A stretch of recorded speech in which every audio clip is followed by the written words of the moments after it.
Эрхэм мөнд үзэгчдээ та бүхэн тавтаа сахан амарцгааж байна. 7 хоног бүрийн Баасан гарагт 21 цаг 20 минутаас явдаг. Манай нөгөө кинонууд 2 цэг тэг нэвтрүүлгийн ээлжид дугаар эхэлж байна.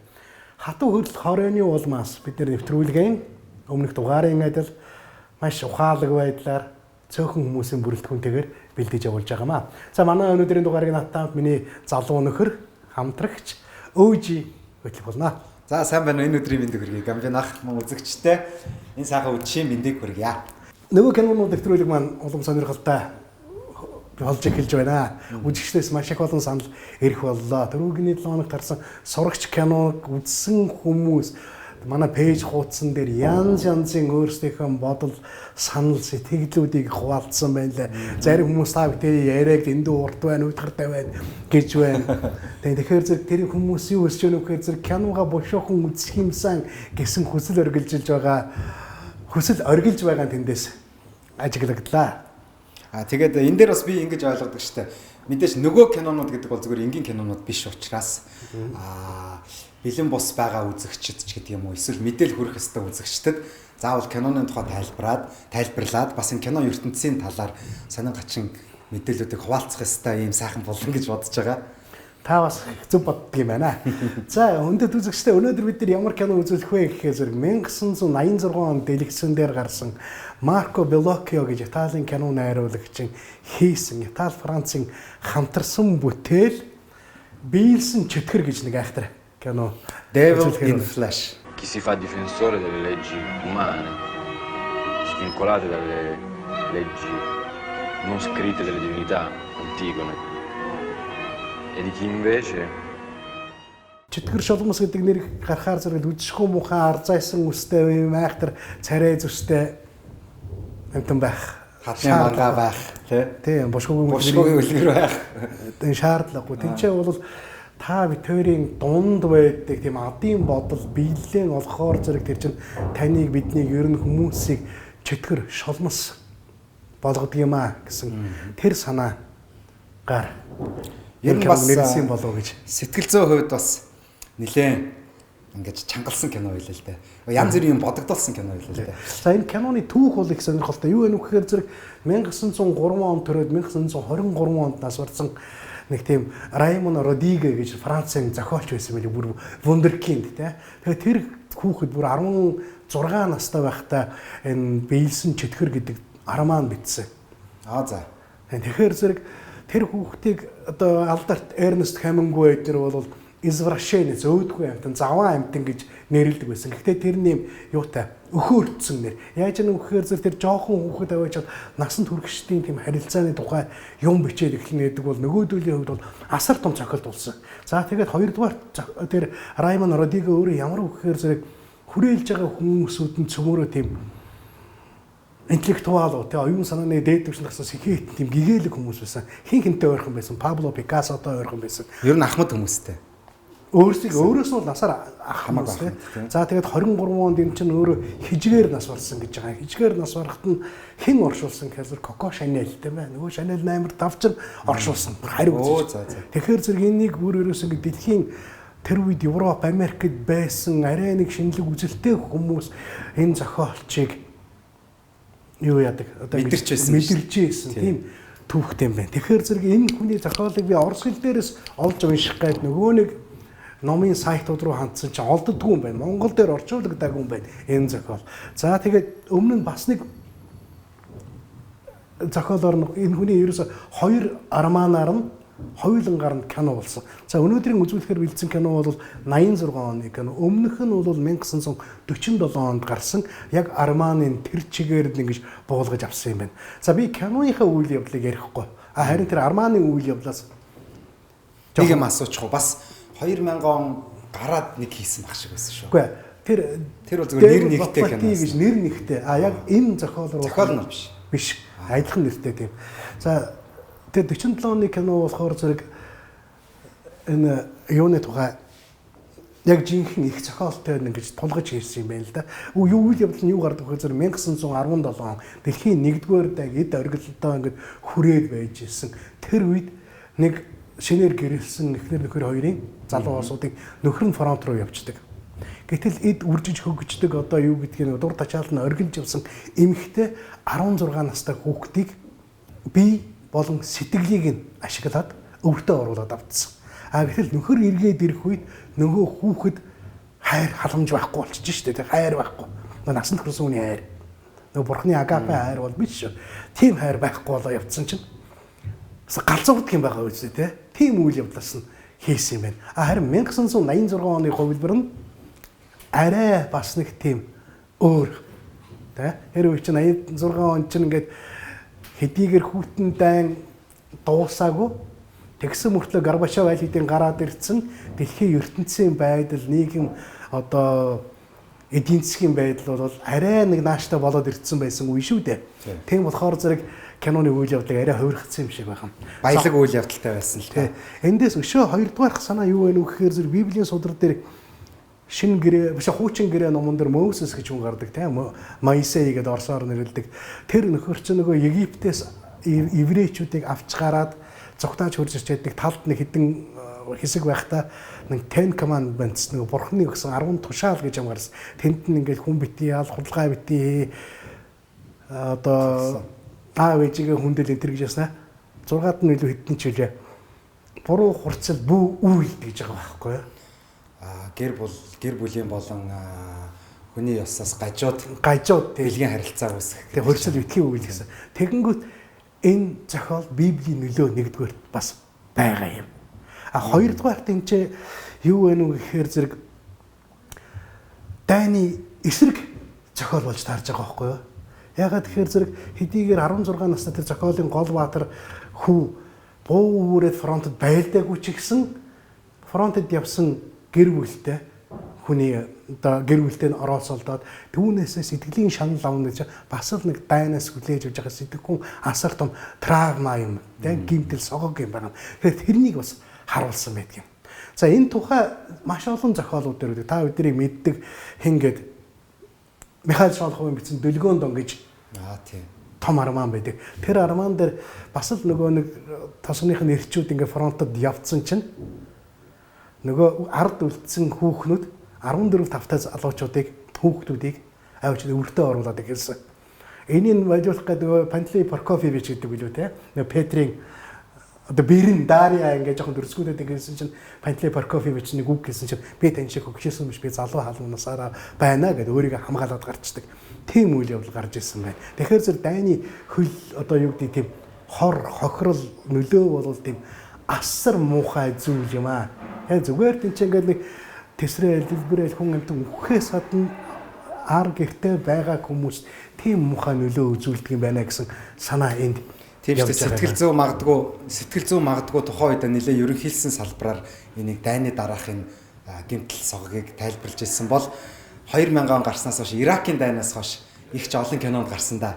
Дээрэс нь дайнд яваад ирсэн орчин үеийн залуучуудын сэтгэл зүйн өөрчлөлтөөс болоод үүссэн их олон уран сахны кинонд байдаг шүү дээ. Тэрнээс гарч сүүлийн үеийг ярьж байгаа.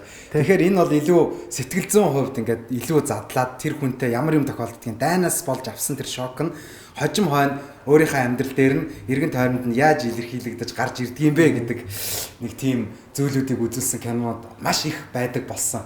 Яг энэ киноны хувьд гэх юм бол тухайн үеийн бол одоо сонгодог болохоор цөөхөн хідэн кинонд нэг шиг харагдаж байгаа юм л та надаа. Тийм тэгээд ер нь бол энийг ингээд уран зохиол орчуулдаг, таач бас орчуулдаг, би ч бас орчуулдаг энэ номыг олж аваад орчуулж үзмээр өөр ирэхгүй. Монгол хэлээр байхгүй. Монгол хэл дээр гараагүй. Байдгийг. За тэгсэн мөртлөө бас энэ нэгэн тийм ном ярьсныхтай Маркиз де Саде гэж хүн байсан. Бид нэр эх жил гаргах кинонуудын жагсаалтанд тэр хүний хийсэн Justine гэж кино үзүүлэх болно. Тэр нь Саде их сан нэр байгаач. Садо гэсэн үг тэр хүний нэрнээс үүсэлтэй.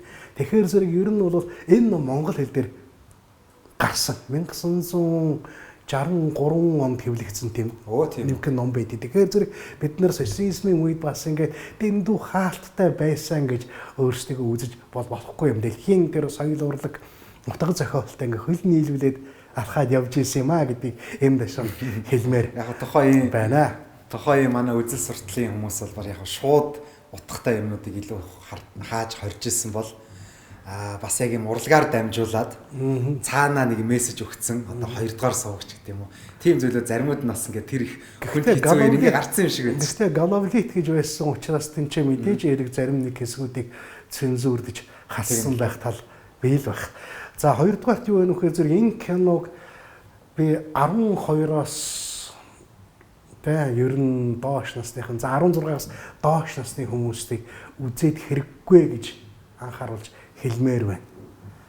Тийм ээ. Ялангуяа энэ театрт гаргахад хэтэрхий их элен далангуу ор хүншлийн ажлыг үзүүлсэн учраас зарим хэсгүүдийг хасж ийсэн. Тийм ч учраас бид нар өнөөдөр тэр хувилбараар нь үзүүлэхийг зорж байгаа юм. Ориг хувилбараар нь. Үгүй. Хассан хувилбараар нь тэр нь ер нь ч ховор олдорцтой байдгийн байна гэдгийг хэлмээр байгаамаа. За хоёрдугаарт нь манай уламжлалт нэг асуулт ээ. За хоёулаа хамт ингээд хөл хорионд ороод ийм зайтай зогсож байна. Энэ хөл хорионы үед ямар кино? Бас л кинонууд үзэж байна. Яг хоо энэ дугаар дээр нэг киног онцлоод дурдчихъя гэж бодсон л да. За тэгээд дөнгөж сая Оскар дээр шагнал авсан. Английн алдарт Антони Хопкинс гэж жүжигчний. Хүн мэддэг те. Эцэг тий. Тэр хүнийг ч бол одоо нэг хорог майлхаа болно гэдгээр л хүмүүс их сайн мэддэг шүү дээ. Эсвэл тэр намрын домог байна. Тэгээд Антони Хопкинс энэ дүрийг их сайн бүтээсэн байна. Одоо 80 гарсан жүжигчин гэхэд үнэхээр яг хөгшин хүнд тохиолддог те одоо энэ Альцхаймер тэргээд байдаг шүү дээ те. Паркинсон гэл мартдаг, уймардаг өвчнүүд амьдрал дээр яг яаж тохиолдож байна? Үр хүүхдүүд нь тэрнээс болоод ямар үйлдэлүүд гаргаж байна. Тэгээд хөгшин настай хүмүүс ер нь энэ хөгжсөн орнуудад хөгшөрхөөр хүүхдүүд нь болоод яг Монголын юм бичигдээгүй бас хууль нь шүү дээ. Бүгдээр хамтдаа байдагтай ялангуяа хөдөө орон нутагт. Тэгэхэд Европт бол ээж аав нарыгаа ихэнхдээ асрамжийн газар руу цөлчдөг. За тэгээ яагаад тэгж байна гэхээр үнэхээр хамт байхад хэцүү байгаа шүү дээ. Тэгээд тэрэн дээр бол тогтсон имчилгээ байхгүй энэ бол насны хямрал. Тэгэхээр ийм үйл явдлуудыг харуулсан ер нь гүнзгий утгын кино байлаа. Надад бол сэтгэл зүйд маш их ойрхон туссан л да. Яг бол манай ээж хоёр настай хүмүүс байдаг. Тэгээ ер нь үндэс угсаа тэр яс ялгалгүй хөгшрөл гэдэг хямралч ямар амар юм байд юм бэ гэдэг. Үнэхээр уран сайхны аргаар сайхан үзсэн байлаа. Миний хувьд их таалагдсан. За таны хувьд за аав гэдэг Америк кино үзсэн бол би бас Батя гэж Орос кино үзлээ. Тэр бол их гэгээлэг кино. За гол дүрд нөгөө бригадад тоглолдог.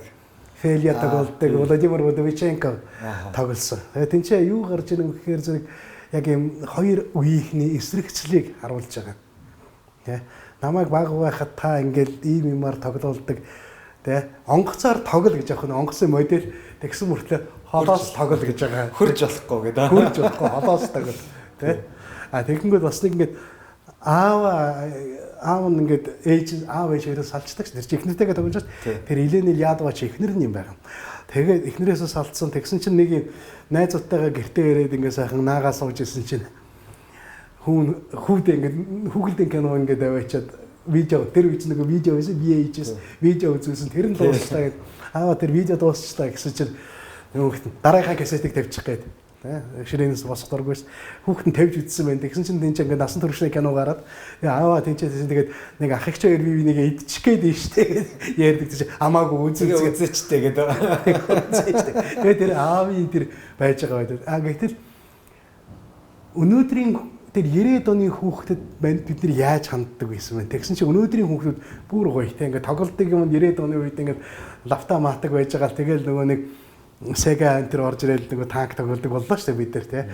Гэтэл өнөөдрийн хүүхдүүд ингээ iPad гаргаж ирэл тэгснээр замдаа явж байгаа хонхоор бол одоо яа зочд буудалд ороод тий ингээ жоохон би энэ тавгуу цонгод эмнэлэг тавиаш үзүүлэл тий. Өнөөдрийн орчинд ингээ нийгэм нь ингээ жоохон харгистай болоод эхлэнгүүт эцэг эхчүүдийн хүүхдээ харах байдал арай илүү болцсон ч юм уу гэдэг ч юм уу тий. Тэгээ одоо энэ нийгэмд бол бас ийм үзэгдлээ шүү дээ. Яг наад кино дээр ч хамааралтай сэдв. Хүмүүс ч ингээд тэр болгон ялангуяа монголчууд эсвэл магадгүй сац нийгмийн стандарт дийлэнх бүтээгдэхүүний нэг тийм одоо нөгөө стандарт нэг тийм хүн гэх юм уу. Тэр болгон хайртай шүү гэд тэрврээд үнсээд ийм романтик байгаад те гэр бүлтэйгээ ойр дотн жишээлбэл Испаниуд, Италиуд ийм байдаг шүү дээ. Гэтэл одоо Орос Монголд бол тэр болгон ингээд тэрвэрлдээл, үнсээл, өглөө болгон ингээл те явхтаа эрэхтэй үнсэлдээл ингээл гэр бүлийн тим дотны харилцаа арай өөр стандарт бол яг тэр Орос социализмын үеийн тэр тосгонд амьдардаг аавын школ дээр харагдаж байгаа байхгүй. Та хайртай юм бол хайртайгаа хэлчээч гэсэн чинь нилээн гүрийж байгаа. Тэгээд ойлгомжтой үстэй гэж тэрж байгаа. Тэгэн гоо нөгөө төгслийн хэсэг тий. Би ч гэсэн гэж байгаа. Тэгээд тэр хоёр би энэ хайртай гэж хэлж байгаа байхгүй. Тэр хэлэхгүй. Тэгэнгүүтээ чиний багнаас сайхан өнгөрсөн гэдэг тий. Тэр сүүлийн тэр хэсгийн зургууд их гоё тэр сайхан өнгөрсөн гэж байгаа. Тэгээд аав нь хүүгээ ингээд нэг хавчин юм дотор суулгачаад төгрөөгүй гэж байгаа тий. Миний баг нас бол нэр хамгийн жаргалтай байсан гэж байгаа. Тий. Миний баг нас тэр их гоё кино тий. Их гоё. Тэгэхээр зэрэг үзэгч та бүхэн энэ кино YouTube эдэр дээр байгаа бах. Тэгээ Баатя гэж хайгаад үзээрэй гэж зөвлөмөр. Ямар ч байсан гэсэн энэ киног үзсэн ингээд юм бодохгүй ингээд сэтгэл их гоё. Явцын дунд хүнд эхэлнэ тэр чинь тэгэж явж яснаа л ингээд гоё сайхан болоод ирнэ гэдгийг амлаж байна. За өнөөдрийн тухай киноныхаа тухай эргээд ярий тэгээ. 1986 оны кино. Яг л зүгээр энэ дашрамд дурдахад манай эргэжил гарах кинонуудын жигсаалт хүрээд ирсэн. Бид нэр ингээл нөгөө солонгос кино ингээл хятад кино гээл зөөлөн хүч турк кино сериалууд зуртаар гараад байгаа. Тэгээ нөгөө зөөлөн хүчний бодлого тэнцээ явагдаад байна те.